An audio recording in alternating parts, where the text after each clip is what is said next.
Bonjour et bienvenue sur cette nouvelle vidéo. Il faut admettre qu'il est fréquent de faire un parcours scolaire complet sans jamais avoir suivi un cours de finance.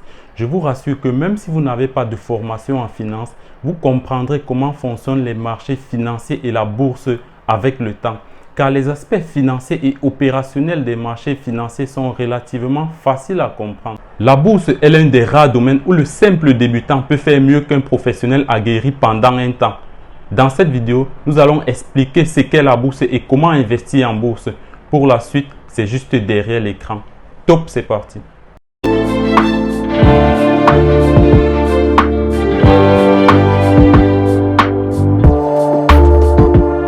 En tant qu'investisseur à la recherche des opportunités, malgré les mauvaises décennies 2000-2010 et la crise Covid-19 qui ont sali la réputation de la bourse, lorsque nous visons le long terme, nous constatons que la bourse demeure un bon véhicule pour nous enrichir. Mais malheureusement, les investisseurs n'arrivent pas à bien comprendre la nature unique du marché boursier. En bourse, ce qui compte le plus, c'est la gestion de ses émotions. Savoir garder le calme dans certaines situations, surtout lorsque nous devons prendre une décision cruciale sur le marché.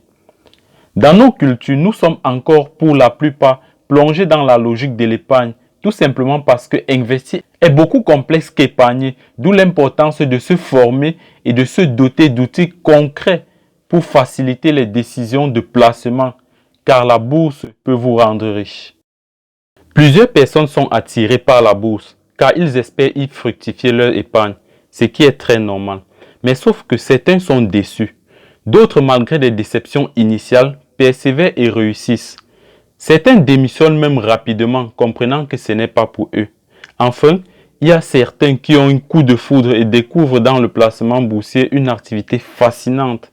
En fait, ils réalisent que leur amour pour la bourse dépasse de beaucoup la dimension financière. Et avec le temps, ces derniers réalisent des performances optimales. Et c'est pourquoi nous disons que la première condition pour réussir, c'est d'être passionné par la bourse. Maintenant, pourquoi la bourse et comment fonctionne-t-elle? En fait, lorsqu'une entreprise émet de nouveaux titres, ceci se passe sur un marché que nous appelons le marché primaire ou encore le marché du neuf proposé pour la première fois par appel public à l'épargne, par opposition à la bourse qui est considérée comme le marché secondaire. La bourse est le marché de l'occasion, c'est-à-dire le marché des titres antérieurs émis. Et ce marché de l'occasion permet la liquidité du marché du neuf. C'est-à-dire en d'autres termes que ceux qui ont acheté les titres neufs se dirigent sur le marché de l'occasion qui est la bourse pour les liquidités. Et ce qu'il faut retenir est que le passage du marché primaire au marché secondaire est instantané. Le marché secondaire assure en fait la liquidité et la mobilité de l'épargne. Globalement, une bourse se doit d'être liquide pour facilement attirer les investisseurs. La bourse ici répond à la loi de l'offre et de la demande. Donc, en gros, nous pouvons dire que la bourse est le lieu de rencontre entre une offre et une demande de titres. Et pour rappel, la loi de l'offre et de la demande stipule que si les quantités offertes sont trop importantes par rapport à la demande, le cours de bourse baisse et inversement. Que négocie-t-on en bourse? Pour certains, il s'agit d'un jeu de hasard. Et pour d'autres, un vecteur d'investissement. Nous devons dire que la bourse est avant tout un marché, mais un marché pas comme les autres. Car ici, il s'agit d'un marché de capitaux où se négocient les valeurs mobilières. Nous avons trois types de valeurs mobilières négociables en bourse. Nous avons les actions qui sont les valeurs mobilières à revenus variables. Ici, les bénéfices générés par l'entreprise appartiennent aux actionnaires et ceci varie d'un exercice à l'autre. Ceci veut tout simplement dire qu'en tant qu'actionnaire, vous n'avez pas un revenu fixe et vous pouvez même passer des périodes sans recevoir le moindre centime, quand bien même l'entreprise aurait fait des bénéfices.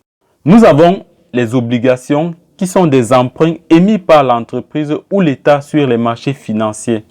Nous avons les warrants et les certificats. Nous avons les instruments de placement collectif. Nous avons les ETF, encore appelés trackers. Pour investir sur les marchés financiers, il convient d'ouvrir d'abord un compte titre pour ensuite passer des ordres d'achat ou de vente sur les différents marchés de cotation.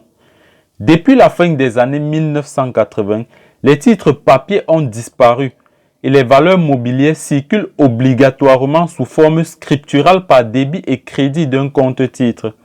Donc désormais, avant tout investissement en bourse, il vous faut ouvrir un compte titre auprès d'un intermédiaire que nous appelons broker ou encore courtier. Et ce dernier est en fait chargé de transférer vos ordres. Du moins, il permet de connecter le vendeur et l'acheteur.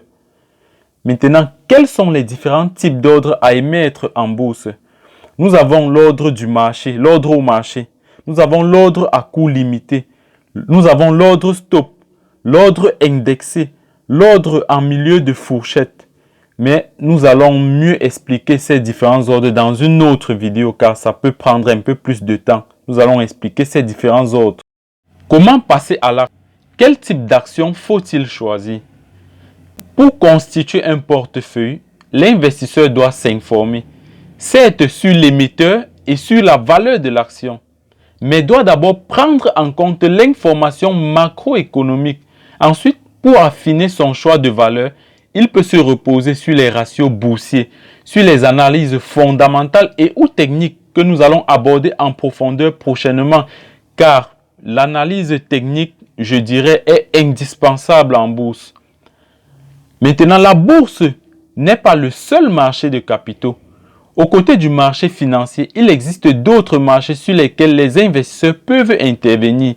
On recense le marché monétaire qui contient le marché des capitaux à court et à moyen terme. On a aussi le marché des dérivés sur lesquels se négocient des produits dérivés tels que des options et des contrats à terme. Et nous avons aussi le marché de change sur lequel se négocient les devises, ce que l'on appelle le forex. Nous n'avons pas abordé ce thème, mais je pense qu'il est important de rappeler ceci. En tant qu'entreprise, quel est le but, quel est l'avantage d'une entreprise à entrer en bourse? En fait, une entreprise peut vouloir entrer en bourse pour deux raisons. La première, c'est pour le partage du capital, c'est-à-dire en émettant des actions, soit pour augmenter le capital, soit pour partager le capital déjà existant. La deuxième raison, c'est pour partager la dette. Communément, c'est ce qu'on appelle l'emprunt obligataire, c'est-à-dire par émission des obligations. Maintenant, quels sont les avantages d'une entrée en bourse? Lorsqu'une entreprise entre en bourse, elle diversifie ses sources de financement. Elle bénéficie de l'exonération fiscale pendant une certaine période. Elle renforce sa notoriété. Elle pérennise la structure. C'est vrai aussi que l'introduction en bourse a des inconvénients. D'abord, le coût élevé de l'introduction en bourse, le risque de la perte du contrôle du capital de l'entreprise, l'obligation de rendre publiques les informations financières et commerciales de l'entreprise et le risque d'échec de l'offre elle-même. Donc, pour finir avec cette vidéo où nous avons un peu essayé de survoler, nous devons dire que pour être un bon investisseur dans votre vie, vous devez cesser de vous voir comme un simple épargnant ou encore comme un petit investisseur avec toutes les connotations négatives et restrictives que cette vision comporte. En bourse, comme dans toutes les facettes de la vie, la façon dont vous vous voyez détermine une bonne partie de vos résultats. Une fois en bourse, vous n'êtes plus un petit épargnant, mais vous êtes un investisseur ou encore un actionnaire. Ceci dit, si la compagnie gagne 5 ou 10%, peu importe le nombre d'actions que vous avez, vous aussi, vous allez voir ce titre grimper de 5 ou de 10% dans votre portefeuille.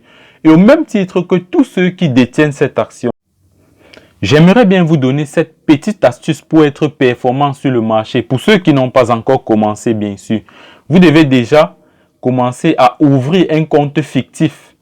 Nous avons MetaTrader ou bien IG Market. Je vais essayer de mettre les liens en commentaire. Là, vous allez ouvrir le compte. On va vous donner un certain capital fictif. Vous allez essayer de vous exercer sur ces différents comptes. Et plus tard, lorsque vous serez performant, vous pouvez ouvrir un compte réel. Je vais juste mettre les deux comptes MetaTrader 5 et IG Market. Je vais mettre ça en description. Vous pouvez créer un compte et commencer à trader. Donc, pour ceux qui ne sont pas encore abonnés, abonnez-vous, likez et laissez vos commentaires ou vos questions Là, elles feront peut-être l'objet d'une prochaine vidéo. Merci encore à tous ceux qui ont regardé cette petite vidéo. À la prochaine.